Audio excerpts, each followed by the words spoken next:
sahabatku, keluargaku yang diberkati dan dikasihi Tuhan Yesus Kristus. 24 Mei 2021, kita memasuki minggu yang baru, minggu yang penuh dengan berkat dan janji-janji Tuhan yang disediakan buat kita yang percaya. Kita sama-sama membaca ya, 1 Korintus 1 ayat 4 sampai dengan 9. Demikian firman Tuhan. Aku senantiasa mengucap syukur kepada Allahku karena kamu atas kasih karunia Allah yang dianugerahkannya kepada kamu dalam Kristus Yesus. Sebab di dalam Dia kamu telah menjadi kaya dalam segala hal, dalam segala macam perkataan dan segala macam pengetahuan, sesuai dengan kesaksian tentang Kristus yang telah diteguhkan di antara kamu. Demikianlah kamu tidak kekurangan dalam suatu karunia pun, sementara kamu menantikan pernyataan Tuhan kita Yesus Kristus.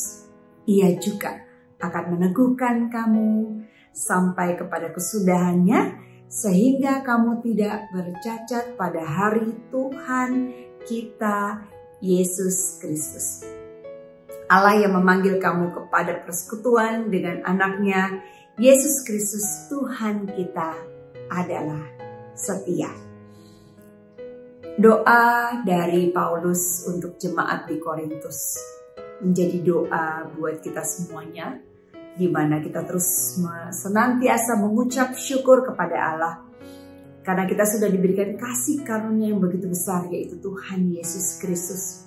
Kasih karunia yang sudah dianugerahkan kepada kita untuk kita bisa menerima Tuhan Yesus sebagai Tuhan dan Juru Selamat yang hidup.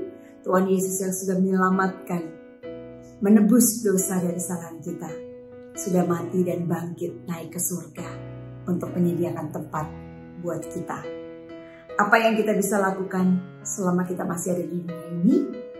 Dia yang sudah memberikan kepada kita hikmat, yang membuat kita kaya akan setiap hal, di dalam perkataan dan di dalam pengetahuan yang kita dapatkan dari firman Tuhan, dari kebenaran firman Tuhan, dengan sesuai dengan kesaksian di dalam Kristus Yesus yang sudah diteguhkan buat kita semuanya.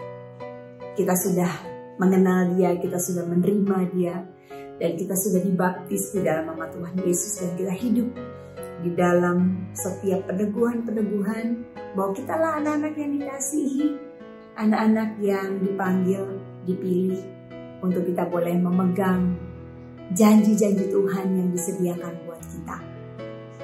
Kita percaya, untuk itu kita disebut orang percaya. Karena kita percaya akan kebenarannya, akan keselamatannya, akan jalan-jalannya. Di ayat ke-7, demikianlah kamu tidak berkekurangan dalam suatu karunia apapun. Tuhan Yesus yang sudah memberikan kelimpahan untuk kita boleh mengerti apa yang menjadi pernyataan Tuhan buat kita semuanya. Karena peneguhan itu juga yang membuat kita sampai pada akhir nanti kehidupan kita, untuk kita tetap memegang iman percaya kita, untuk kita tidak goyah, kita tidak ragu sampai dengan hari kesudahan, sehingga kita tidak bercacat pada saat Tuhan Yesus Kristus datang menjemput kita semuanya. Allah yang memanggil kita semuanya di dalam persekutuan, di dalam anaknya Yesus Kristus. Tuhan kita adalah setia. Mari saya dan kita semuanya, kita terus memegang kesetiaan di dalam Kristus Yesus. Pergumulan, masalah, beban, ketakutan, kekhawatiran, bahkan situasi pandemi ini, banyak hal yang membuat kita lemah. Tapi jangan lepaskan Tuhan Yesus Kristus yang menjadi pegangan, menjadi keselamatan buat kita. Untuk kita tetap setia, untuk kita tetap taat. Karena Tuhan kita setia. Jangan menyerah. Kita masuk ke dalam minggu yang baru.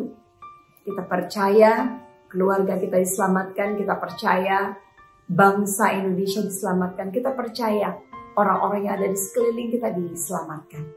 Dan kita mau memegang keselamatan itu. Kita mau menjadi dampak, menjadi contoh. Nama Tuhan yang ditinggikan. Kita masuk ke dalam minggu yang baru. Di dalam setiap rencana-rencana Tuhan. Untuk kita setia. Jangan ragu. Jangan bimbang. Tuhan Yesus memberkati kita semua. Shalom.